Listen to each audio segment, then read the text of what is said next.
good morning, and welcome to a glorious sunny Friday in the UK. And looks like it's going to be set fair for a couple of weeks as well. Probably will go wrong when we get to Easter, always the way. Anyway, look, Paul, you're back. You've been over in Zurich, haven't you? I have indeed, yes. Denver Gold Forum Metal Mining Conference. All right, so what was the key takeaway from that in 30 seconds? They didn't expect Mr. Trump to go as far as he did on Wednesday at the near the end of the conference, and his announcement was after that. So they were already caught out as being too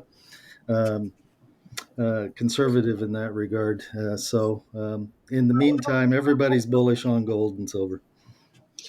Yeah, I mean, we have been for a while actually. At PDAC, when everyone was going cautious on gold, we remained bullish, so we've been right. Interesting enough, actually, I mean, silver has weakened quite a bit, whereas gold hasn't. That differential has widened, isn't it? Yes, it has. At the moment, the ratio has expanded, which means that there's less confidence overall in industrial activity, and these Trump tariffs just further enforce that. Yeah, and that's why the gold price is flying around at the moment, very volatile. It's a balance between, do we go for gold for safety, or do we see economic recession coming across the world, and therefore people won't be able to afford the gold, so to speak. It's a tug of war, as they say. All very complicated. The world is very complicated at the moment. But then that's nothing that we haven't been predicting. So, and actually, commodities come out of it all. If you play the full game of the end of Bretton Woods, which I've been talking about for years now, which is where we are. If you play the game of that, commodities look very interesting, particularly commodities in, for instance, the United States itself, which we discussed on this podcast the other day. Anyway, let's just do a quick little bit of news. I wouldn't say there's anything major that made me sit up and go, "Ooh, that's interesting." But Paul, see if you can get something interesting out of all of this. Right. First off, VSA client Cleantech Lithium, an update on their Laguna Verde project. There, they were expecting a decision by the government there in Chile about their special lithium operating contract application by the end of March or here in the first week of April. But so far, government here dragging its feet a little bit, but there is no change otherwise formally in the situation concerning the amount, the application. It's just that they haven't heard from the government. So investors need to be a little bit more patient on that one, I guess. Yeah, that didn't make me go, "Whoa, that's exciting." That wasn't. Yeah, that's right. Anyway, there you go. You've done that one. All right, keep going, Paul. Yeah, can do. Togo is back in the news here, and specifically the little AIM company that has had a manganese project there stalled for years and years.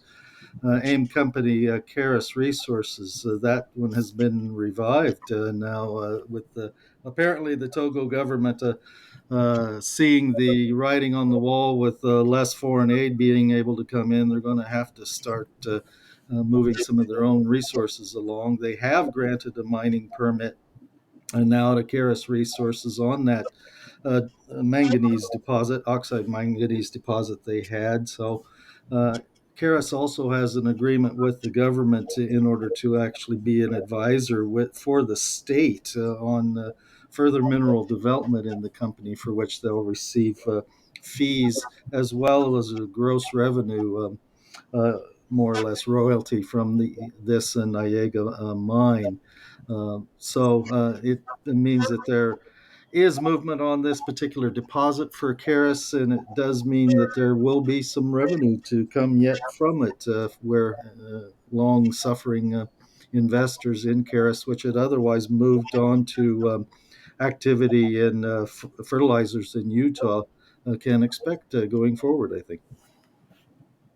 Well, long-suffering shareholders always like a bit of a reward at the end of the day.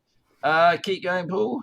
Yep, can do. AIM quoted Philippines porphyry explorer Bezant Resources gave an update on the Mankayan project.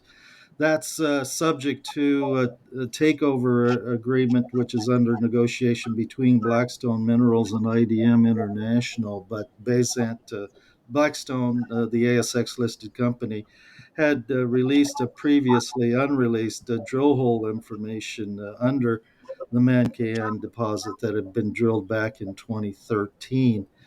Because there had been a question as the shopping around of the Mankayan project for investment had run into this hurdle before. But this Goldfields assay in this drill hole has been released now. 432 meters of 1.25% copper equivalent, and that's copper and gold together, which definitively proves that there is uh, a sizable continuance of the porphyry at depth at Mankayan. All right. I think it's worth maybe just commenting as it's a Friday. If you grab your copy of The Economist this week, you'll see a very good article about tin and why the price of tin is going up. I think most people know that I am a huge bull of tin. So do read the article. Obviously, it's very good for Cornish mining in general. Tin is the main commodity down there. Obviously, there is some tungsten. There is lithium, but Imerys, the French conglomerate, basically own all of that. And so we have to leave that to them. And that market's further tightened on news that was released today or yesterday as well by the Myanmar government that they have delayed the next ministers' meeting in Myanmar, where they would consider reopening tin mining in Wa State Province, which is a major supplier of tin into China in particular, and that because of the Myanmar earthquake earlier this week, preoccupying their time. There's a lot of reasons why the tin price looks very good and set for the future. Tin and tungsten, we like tungsten as well, obviously. Anyway, there you go. Very good. I think that's enough. Everybody enjoy the weekend, and we'll be back again next week. Thanks. Very good. See you then. This podcast has been produced and edited by VSA Capital.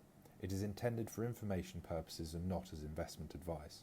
The information is intended for recipients who understand the risks associated with equity investments in smaller companies. Please do your own research and do not rely on a single source when making an investment decision. VSA Capital may derive fees from this content and seeks to do business with the companies mentioned.